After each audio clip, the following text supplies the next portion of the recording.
Ευχαριστώ πολύ. Καλημέρα σας. Σήμερα στο Συμβούλιο Υγείας είχαμε με τους συναδέλφους Υπουργούς Υγείας και την Ευρωπαϊκή Επιτροπή, τους Επιτρόπους Μπόρς και Μίμητσα, μια πολύ επικοδομητική συζήτηση σε σημαντικά ζητήματα υγείας.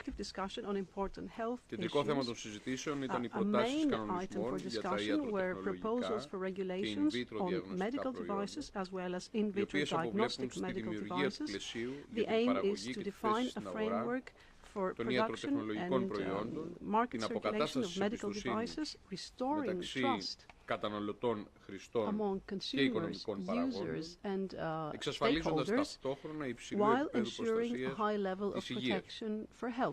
Η βελτίωση της ιατρικής τεχνολογίας μπορεί επίσης να συμβάλλει στη δημιουργία νέων θέσεων εργασίας, στη μείωση του κόστους και στην ενίσχυση της αποτελεσματικότητας της υγειονομικής περίθαλψης.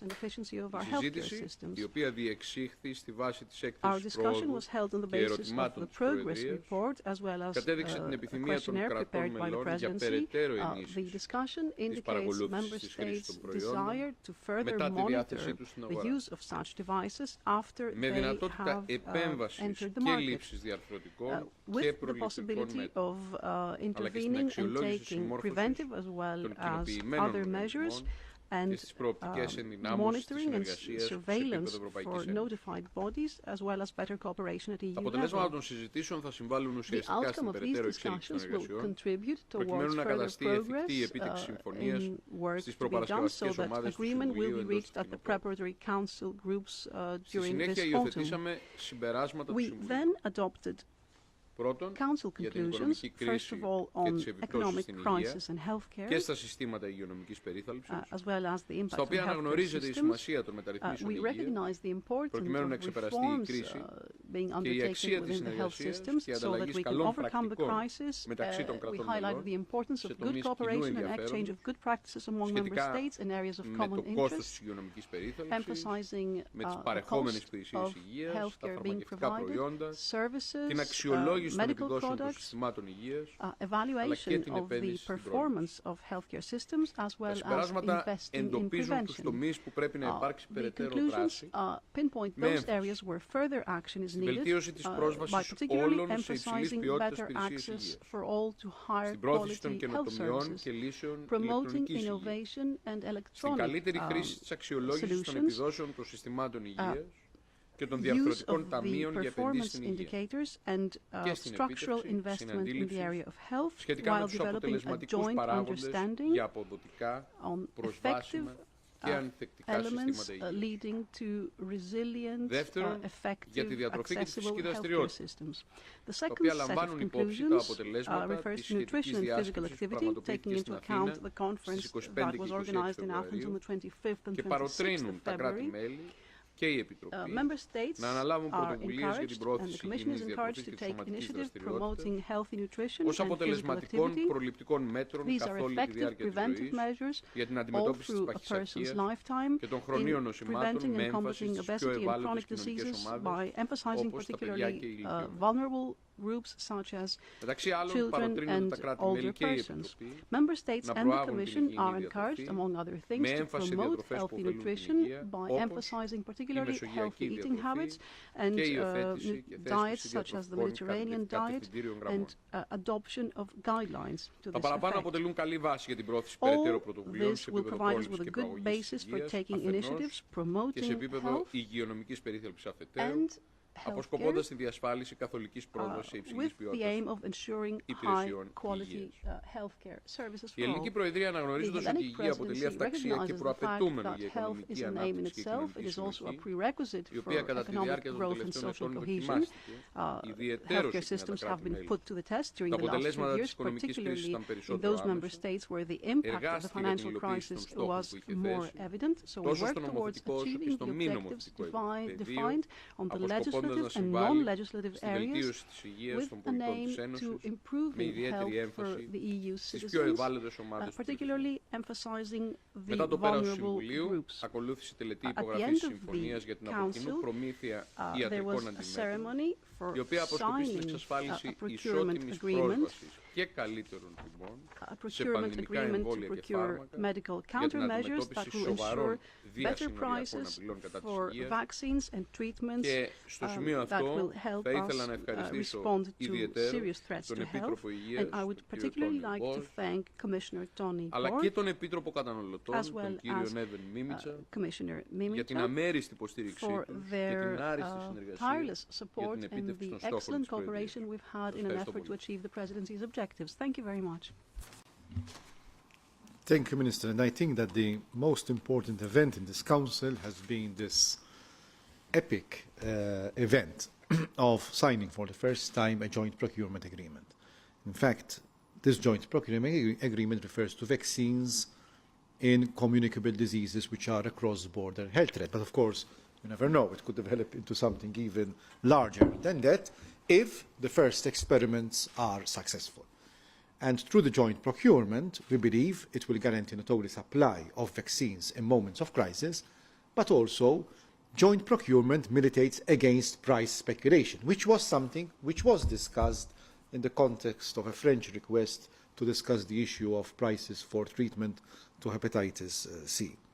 So I would like to inform you that 23 member states signed the agreement or signified a letter of intent to sign, and I'm sure that the remaining members of states, or most of them, will be able to sign also in the near future. This means that the agreement comes directly into effect because the necessary number has already been reached, and in fact we have already announced that in September we shall have the first steering committee to decide not only the procedure but also the first vaccine to be jointly procured. So I think this is something extremely positive.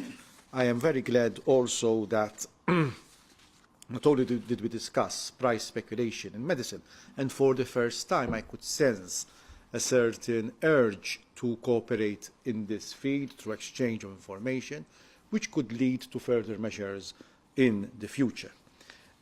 We also discussed the conclusions which had been prepared already by the Greek Presidency, and would like, since this is the last opportunity of a Council meeting presided over by Greece in health matters, I would like to thank the Greek Presidency for its direction on a number of files, at least as far as I am concerned. I received a lot of support even to conclude the tobacco products directive, the clinical trials directive, as a follow-up to the Lithuanian presidency as well. And these were not easy files, they were difficult files. But I also would like to welcome the conclusions both on the economic crisis and the health system, as well the conclusions on obesity, which had been discussed before, but I think that the conclusions are a step forward compared to what we did in the past.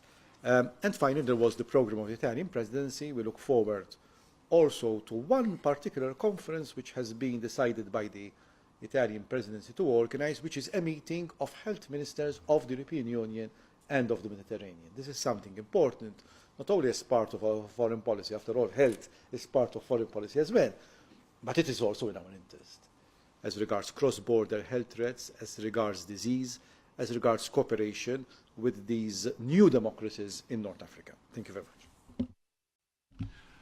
Thank you, Mr. Minister, Mr. President, ladies and gentlemen. In today's EPSCO Council, we discussed both proposals to revise the medical devices legislation and a joint plan for immediate actions.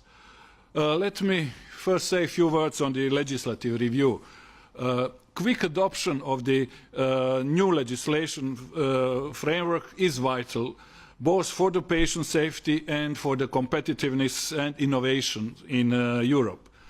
This view was broadly shared during today's discussion. I see a general willingness of ministers that a number of pivotal issues, among others the scrutiny of high-risk devices, must now be moved to the political level for discussions.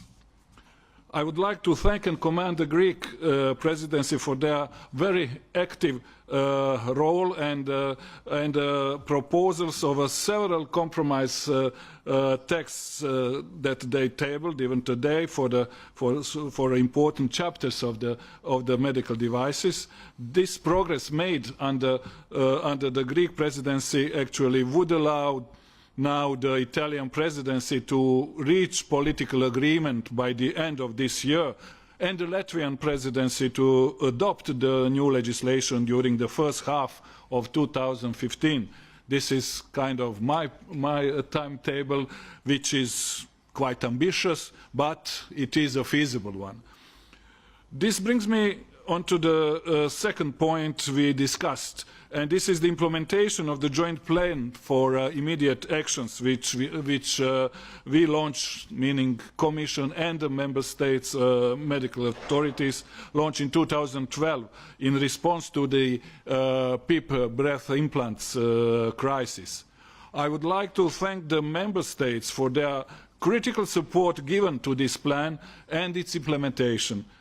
By working together, we have tightened up controls, particularly on notified bodies, and improved patient safety.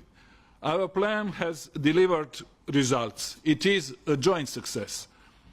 However, it has also shown that there are clear limitations to what can be done on the basis of existing legislation. Several key improvements require a thorough revision of the legal framework and a reinforced legal basis. Therefore, we should look together at the continuation of the action plan measures and new legislative proposals. Let me give you two examples. First, our voluntary joint audits of notified bodies. They have worked well. These audits now cover all notified bodies approving high-risk devices. Unfortunately, a number of weaknesses were detected in several notified bodies. Corrective actions was taken, and this is important.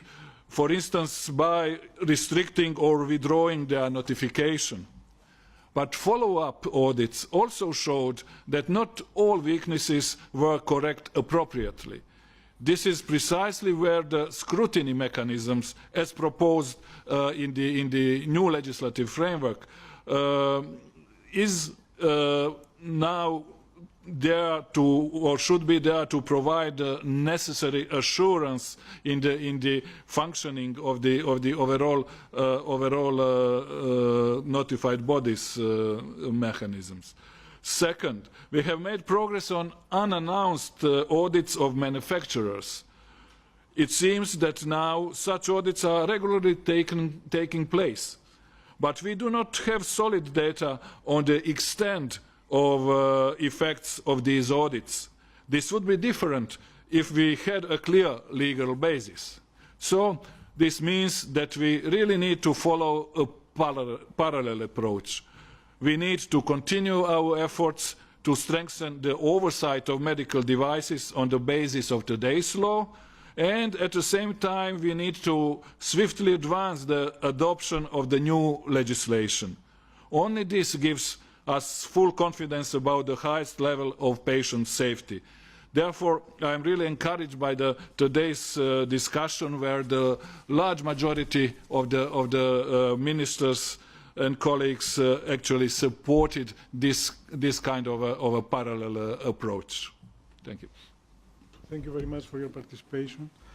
Et à ce point-là, je voudrais remercier les interprètes et tous ceux qui ont contribué au bon déroulement de cette conférence de presse. Merci beaucoup.